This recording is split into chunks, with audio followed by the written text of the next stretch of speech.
This is Rabbi Aaron Boxed, once again back with my podcast.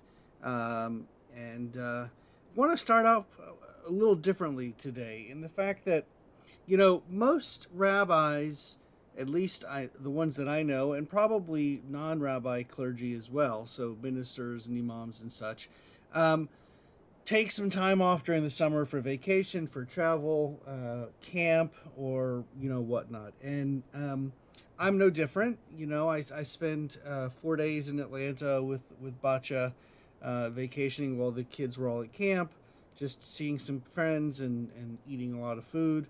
Um, we're going to be going for about a week and a half, almost 2 weeks at camp for the last 2 weeks of camp.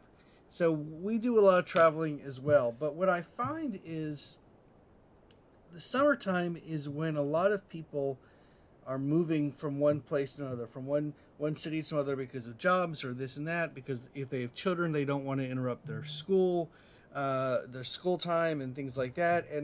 And what amazes me is that people move to Florida in the summertime, because to quote a very good friend of ours who said recently, uh, people don't move to Florida for the summer. And last summer, which was our first summer living in Ocala, it rained pretty much every single day around middle of the afternoon every day. And it rained for a good 15, 20 minutes, sometimes a little bit longer, sometimes a little bit less, but it was like clockwork. It was almost like you could expect it were going to happen between the hours of 2 and 5 or 2 and 6 every day. And I was told that last summer was unusual rain wise. I don't remember the temperature being as hot. It obviously was a tremendously amount more humid. Um, but I grew up in Columbia, South Carolina. Bacha grew up in Houston, Texas. We've lived in Atlanta. We've lived in Knoxville. We've lived, obviously not here in Florida. Um, for us, humidity is not an issue.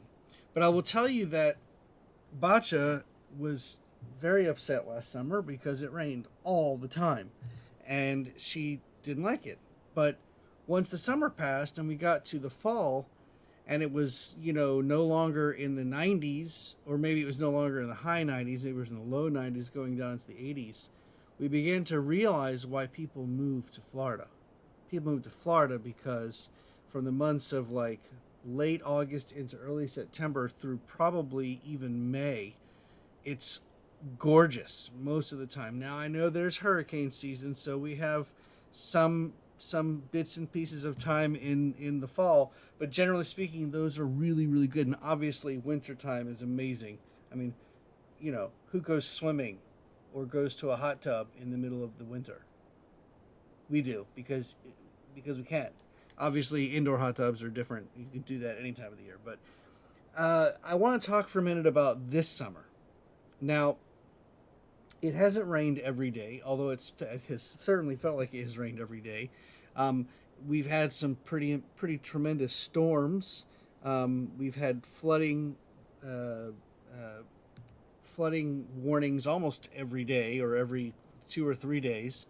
Um, and I learned, what these big ponds of water that are forming outside of our neighborhood, these drainage ponds, why they're there. They're there to prevent sinkholes. Okay, that's a pretty scary thing to think about. But I digress a little bit in the fact that it's now upwards of 90 to 95 degrees, and we've got the humidity. It is literally disgusting outside. Now, my mother-in-law still lives in Houston. I know they've had like 100 degrees or hotter for the last what seems like forever. So I'm certainly not complaining. It could be worse than it is here. But oh my goodness gracious. It is so hot and so humid. And the rain is a relief this year because of the temperature. When we were in Atlanta, it did rain some. I don't know if it rained every day, but it rained some. It certainly wasn't as hot in it's funny for me to say that it wasn't as hot in Georgia as it is in Florida. That's true, but honestly, when you're in the high 80s, low 90s, what's the difference, right? Well, let me tell you, there was a difference between the weather in Georgia and the weather here in Florida. But why have I spent 5 minutes talking about the weather? It's because happiness is so important. We think about what types of things make us happy. I've always heard and I've always believed location, location, location. When I was looking for my first job at a rabbinical school, I interviewed at two locations in Atlanta, and the director of the rabbinic program said to me at the time, "You want to be in the South. You want to be in Atlanta. Location, location, location. As long as these congregations are a match, you should go to one of those congregations." And I did, and it was a match, and it was a, a, a good experience, and I learned an awful lot. And I never would have thought in a million years that I'd find myself living, number one, living in Florida, number two, being happy living in Florida. Now, I'm not going to talk about the politics and all that other stuff. There's plenty of reasons to be unhappy living in Florida, as there are in anywhere you could live in this country, pretty much, for that matter, or anywhere in the world for that matter. But the truth of the matter is, I have a wonderful congregation that loves my family just because they do. There's no strings attached. There's no preconceived notions. I've been here for just over a year now, so I can tell you, there's lots of opportunities for us to change and grow in the future. And yeah, so it's a little bit hot and muggy and rainy over the summer. You know what? It's okay. Travel, be happy. The most important piece is understanding that when you're happy and you're with your family, whatever that family dynamic looks like, that's all that matters. And for me, having two kids at summer camp for 4 weeks, one for 8, and the other for 4, having one child who went for 4 nights, recognizing that next summer Botch and I are going to have all 3 kids gone for a month. It really does make us realize that time flies. Time moves fast, and if you're not happy in your life, you really have to get out there and find a way to be happy. Whether it's moving to a different city, whether it's taking another job, moving to a different kind of position in your field, whatever it is, find something or someones that make you happy and dwell on that. And recognize that when you have that, you have to do everything in your power to keep it. Because happiness is not something that comes easily. Not everyone gets to be happy. While everyone may seek happiness, not everyone gets to be that way.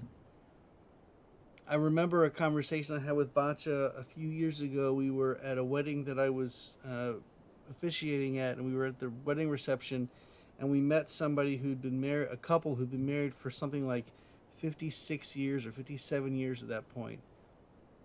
And Bacha looked at me and she said, "God, look at them.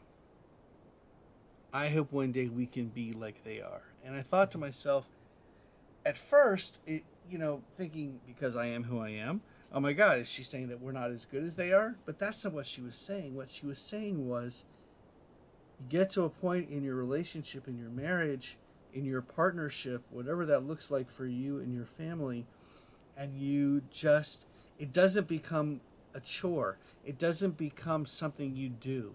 It's just part of who you are. I'm not just a spouse of Bacha. I'm Bacha's partner. She is my partner. We are in this together, and we have to appreciate that and love that, and that allows us to be happy even when it's feels like it's 1,000 degrees outside with 1,000% of humidity. We can get through it because we're here, we're together, and we're happy. And I wish that for everyone. I wish everyone to have happiness, to have love, and to have a reason to get up in the morning and keep going. May you have that like I do, like my family does.